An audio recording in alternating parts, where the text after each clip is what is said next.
안녕하세요. HIB 증권신고서에 들어오면은 제약 바이오 뿐만 아니라 복합소재 사업 부문, 즉 구명정에 대한 내용도 있습니다.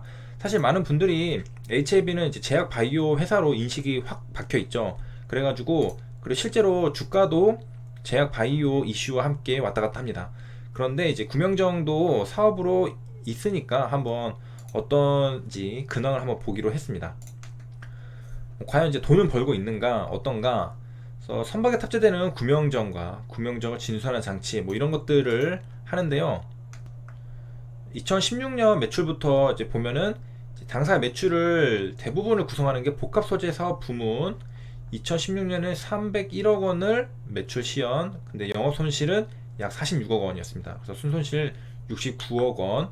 2017년에는 또 매출 실적이 230억 원으로 301억에서 230, 한 71억 정도 감소를 했고, 여러 가지 이유로 67억 영업 손실. 그래서 지금 2016년, 17년 둘 다 영업 손실인 상태죠. 그럼 2018년에는 어떻게 되었는가라는 것을 보면은 매출 실적은 274억으로 매출을 제가 이렇게 적어볼게요. 이렇게 줄었다가 살짝 또 늘었습니다. 44억 정도 또 늘었죠. 그리고 여러 가지 뭐 판관미 비중 축소 노력 여러 가지 등을 통해서 영업이익은 흑자 전환을 했습니다. 그래서 5.3억 원을 벌었습니다. 그러니까 적자 2018년에는 흑자가 한번 났고요. 자, 그럼 2019년에는 매출액 298억으로 좀 늘었죠. 25억이 늘었습니다. 그러고 순이익, 영업이익은 어떻게 됐는가 보면은 작년 영업이익은 약간 뽀록이었는지 이번에도 역시나 55억 원 영업 손실로 적자 전환하였습니다. 영업이익만 제가 따로 봐서 보면은 2016년에는 46억 마이너스, 2017년에는 약 67억 마이너스, 2018년에는 어디 갔죠? 여기 5.3억 플러스, 이거 마이너스, 그 다음에 2019년에는 여기 50억 원 마이너스. 그래서 대략 한 50억 정도씩 영업 손실이 나고 있는 복합 소재 사업 부문, 즉 구명정 사업이 되겠습니다. 그리고 이제 사실 HLB가 지금 시총이 4조 원이잖아요. 그에 비하면은 영업 손실 뭐 50억은 그렇게 크게 느껴지지 않는 부분입니다. 시총의 가장 큰 부분을 차지하는 건 아무래도 밑에 있는 제약 바이오 사업 부문이죠.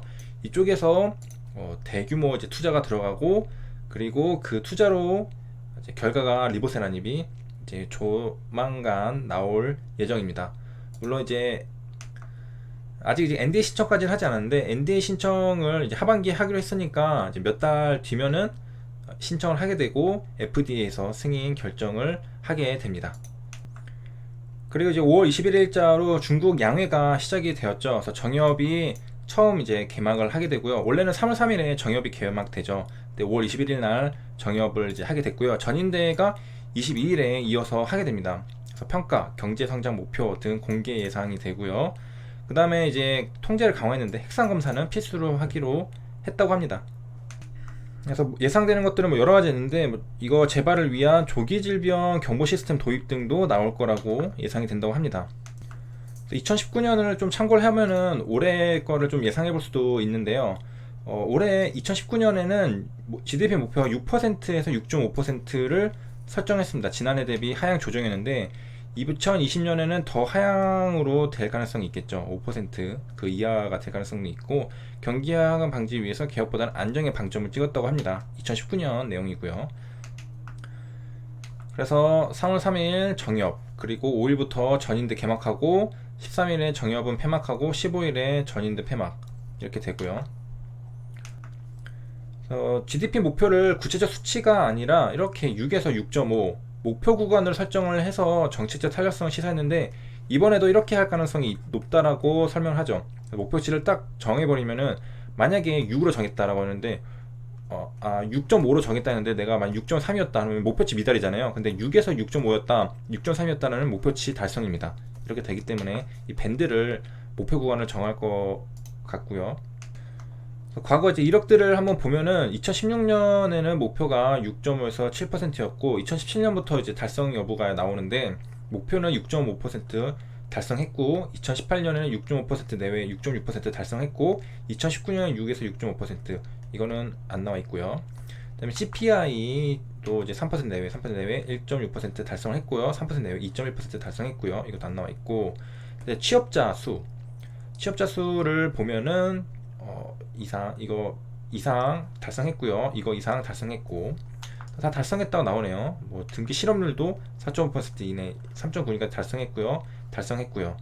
그리고 뭐 적자율 같은 거 이렇게 있고 여기 보면은 취업 특히 인플레먼트 같은 게 중요한데 미국에서도 이제 페드는 그 목표 중에 하나가 맥시멈 인플로이먼트입니다.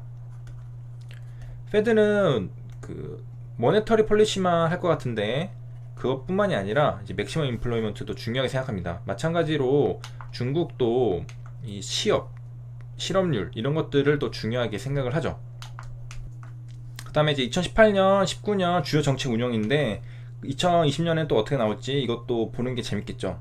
그래서 거시경제 조정 혁신과 완비는 똑같이 있었고요. 3대 공격전이 시장 주체 활력 유도 및 경영 환경 개선, 그래서 경제 쪽에 그 다음에 공급 측 개혁 심화가 혁신주도 발전, 신성장 동력 육성, 혁신주도 발전 전략, 강력한 국내 시장 발전 추진, 내수 활력 유지 이렇게 돼 있고 이건 아마도 이제 그 2019년에 이제 미중 무역 전쟁으로서 서로 이제 무역 장벽을 세우다 보니까 이제 수출은 조금 어려워지는 부분들이 있잖아요. 그 트럼프 때문에 그래서 내수 쪽으로 성장을 좀 하려는 목표가 아니었나 생각을 하게 되고 개혁 개방 가속, 전면적 소시 사회, 소강 사회 건설 임무, 도농 지역 균형 발전, 지역 균형 발전 이건 똑같고 민생 개선, 오염 방지 및 생태 환경 건설 강화, 법치 정부 건설 및 혁신 정부, 중점 영역 개혁 심화, 전방위 대외 개방, 민생 개선 여기 밑에 있고요.